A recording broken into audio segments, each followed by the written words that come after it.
सभी भक्तों को श्री शिवाय नमस्तुभ्याम हर हर महादेव। आज हम आपको सोमवार के 5 नए उपाय बताने जा रहे हैं। सोमवार के दिन गुप्त नवरात्रि की नवमी भी पड़ रही है, तो ये विशेष दिन है। इस दिन यदि आप उपाय करते हैं और जो सोमवार के बताए हुए उपाय करते हैं उनका आपको अधिक से अधिक लाभ प्राप्त होगा। तो चलिए पहला उपाय आपको बताते हैं सोमवार का। यदि आपकी किसी ने पत्रिका खोली और काल सर्प दोष बता दिया कि आपकी पत्रिका में काल सर्प दोष है, इतने की आपको पूजा करानी पड़ेगी 5,000, 6,000 या 10,000। तो पहले आपको बताते हैं कि काल सर्प दोष लगता कैसे है। तो होता क्या है, हमारे घर में जो शिवलिंग होता है, जब हम उस शिवलिंग पे जल चढ़ाते हैं, किसी थाली में रख कर जल चढ़ाते हैं और उस थाली का जो जल है वो हम तुलसी के क्यारे में डाल देते हैं। तो जब हम उस जल को तुलसी के क्यारे में डालते हैं तो उसका हमको दोष लगता है सांप के डसे का।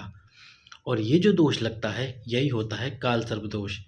कभी ना कभी जाने अनजाने में हम उस जल को तुलसी के क्यारे में डाल देते हैं, जिसकी वजह से हमें दोष लग जाता है और वो होता है काल सर्प दोष।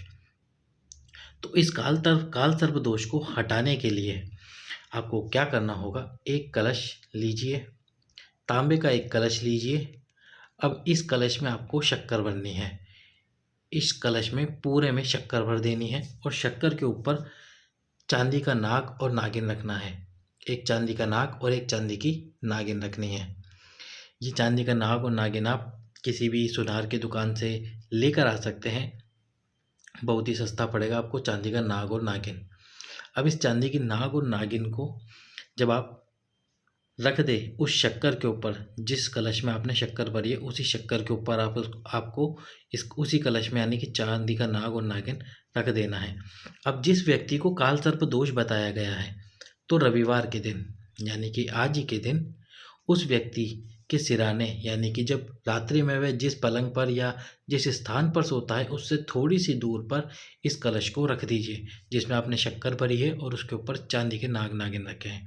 अब सोमवार के दिन वही व्यक्ति जिसके पलंग के पास आपने कलश रखा है, जिसको काल सर्प दोष बताया गया है, तो वही व्यक्ति सोमवार के दिन स्नान आदि कर कर उस कलश को उठाकर सबसे पहले जो चांदी के नाग नागिन हैं उनके ऊपर उनको कच्चा दूध चढ़ाना है। थोड़ा सा कच्चा दूध दोनों के ऊपर चढ़ा दीजिए। उसके बाद में 2 सफ़ेद फूल, एक नाग के लिए और एक नागिन के लिए 2 सफ़ेद फूल आप उस दोनों नाग नागिन पर एक एक चढ़ा दीजिए। और किसी से ज़्यादा बात मत कीजिए, किसी से ज़्यादा कुछ मत बोलिए। उस कलश को उठाकर भगवान शंकर के मंदिर में जाकर उस कलश की जितनी भी शक्कर है और चांदी के नाग नागिन और फूल, वो सब भोलेनाथ पर समर्पित कर दीजिए। आपको काल सर्प दोष का जैसा भी दोष बताया गया होगा, किसी पंडित ने या किसी ने बताया होगा, वह दोष समाप्त हो जाएगा। रविवार को रात्रि भर रख के सोमवार के दिन उस कलश का जितना भी शक्कर और नाग नागिन है उसे आप शंकर जी के मंदिर में शिवलिंग पर चढ़ाइए। अब हम आपको बता देते हैं सोमवार का दूसरा उपाय। यदि आपको धन की प्राप्ति नहीं हो पा रही है, धन बिल्कुल भी नहीं आ रहा है, तो सोमवार के दिन बेलपत्री के पेड़ के नीचे, बेलपत्री के वृक्ष के नीचे थोड़ा सा गुड़ या फिर शक्कर, थोड़ा सा गुड़ या शक्कर पहले बेलपत्री के पेड़ के नीचे समर्पित कीजिए। उसके बाद में आपको एक घी का दीप बेलपत्री के पेड़ के नीचे समर्पित करना है, लंबी बाती का, यानी कि जला देना है। पहले थोड़ा सा गुड़ या शक्कर समर्पित कर दीजिए, उसके बाद में एक घी का दीप प्रज्वलित कर दीजिए। यदि आपके पास में संपदा नहीं आ रही हो, धन नहीं आ रहा हो, कर्जा बढ़ता ही जा रहा होगा, तो भोलेनाथ आपके कर्जे को समाप्त करेंगे और धन की सभी जितनी भी राह बंद हो गई होगी उसको खोलना प्रारंभ कर देंगे। 2 या 3 सोमवार इस उपाय को अवश्य करके देखिए। अब सोमवार का तीसरा उपाय, यदि किसी को बहुत भारी रोग हो गया हो और पेट से संबंधित कोई समस्या हो, उधर से संबंधित कोई समस्या हो, उनके पेट से संबंधित कोई समस्या हो जिसका समाधान नहीं हो पा रहा हो, तो रविवार के दिन बेलपत्र की वृक्ष की जो छाल होती है, जो पेड़ की छाल होती है, उस छाल को निकाल कर एक तांबे के कलश में जल भर लीजिए और उस जल में इस छाल को डाल दीजिए। जल को पूरा भर लीजिए। अब सोमवार के दिन इस कलश को लेकर जाइए शिव जी के मंदिर में चंपेश्वर महादेव या फिर कुंदकेश्वर महादेव, दोनों में से किसी भी एक महादेव का नाम लीजिए, चंपेश्वर महादेव या कुंदकेश्वर महादेव। चंपेश्वर या कुंदकेश्वर महादेव का नाम लेकर जो आपने जल चढ़ाया, जो आपने जल के अंदर बेलपत्री की छाल रख रखी है, तो उस छाल को जल भगवान शंकर को समर्पित कर दीजिए। और समर्पित करने से पहले जो शिवलिंग है उसके नीचे एक पात्र लगा दीजिए, ताकि जो भी आप जल चढ़ाएं वो उस पात्र में आ जाए। जब वो जल आप पूरा चढ़ा दे और वो पात्र में जल आ जाए तो उस जल को घर लेके आइए।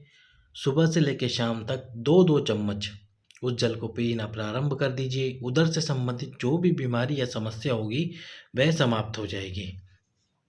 अब हम आपको बताते हैं सोमवार का चौथा उपाय। यदि धन की बहुत कमी चल रही है, कर्जा नहीं बढ़ रहा, तो उसके लिए आपको क्या करना है, एक तांबे का कलश लेना है। या फिर आपकी कोई व्यापार या दुकान जो बहुत समय से बंद हो गई है, चल नहीं रही है, तो एक तांबे का कलश लीजिए।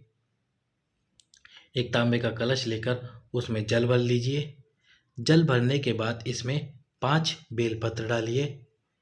5 बेलपत्र के साथ में थोड़ी सी सरसों, यानी कि जो घर में राई होती है, थोड़ी सी राई वो भी इसमें डाल दीजिए। थोड़ी सी राई, 5 बेलपत्र और साथ में एक काली मिर्च भी इसमें डाल दीजिए। अब जिस घर में संपदा नहीं आ रही है, लक्ष्मी नहीं आ रही है, या फिर बरकत नहीं हो रही, धन वैभव नहीं आ रहा, तो उस घर में रविवार की पूरी रात्रि इस कलश को रख दीजिए।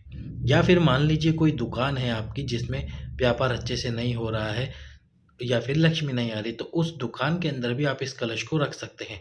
इस कलश को रखने के बाद रविवार की पूरी रात्रि इस कलश को रखा रहने दीजिए और सोमवार के दिन इस कलश को उठाकर इसका जितना भी जल बेलपत्र है वो सब शंकर भगवान को समर्पित करके आ जाइए। सोमवार को आप ये उपाय करेंगे और मंगलवार से ही आपको आपके व्यापार में वृद्धि देखने को प्राप्त हो जाएगी। अब सोमवार का अंतिम उपाय, यदि आप किसी नौकरी के लिए जा रहे हैं, किसी सर्विस के लिए जा रहे हैं और नौकरी सर्विस नहीं लग रही, तो सोमवार के दिन जौ के आटे की रोटी बनाइए। जौ के आटे की एक रोटी बनाकर उसके ऊपर थोड़े से काले तिल रखकर और थोड़ा सा गुड़ रखकर, थोड़े से काले तिल और गुड़ रखकर किसी नंदी जी को ये रोटी अपने घर के द्वार पर खड़े होकर, रोड पर नहीं, आपके द्वार पर खड़े होकर नंदी जी दिखे तो उनको ये रोटी दे दीजिए। उसके बाद आप आपके व्यापार के लिए, नौकरी के लिए जाइए। आप जिस भी कार्य के लिए जाएंगे वह कार्य सफल होकर ही रहेगा। यह थे सोमवार के 5 उपाय। सभी भक्तों को श्री शिवाय नमस्ते।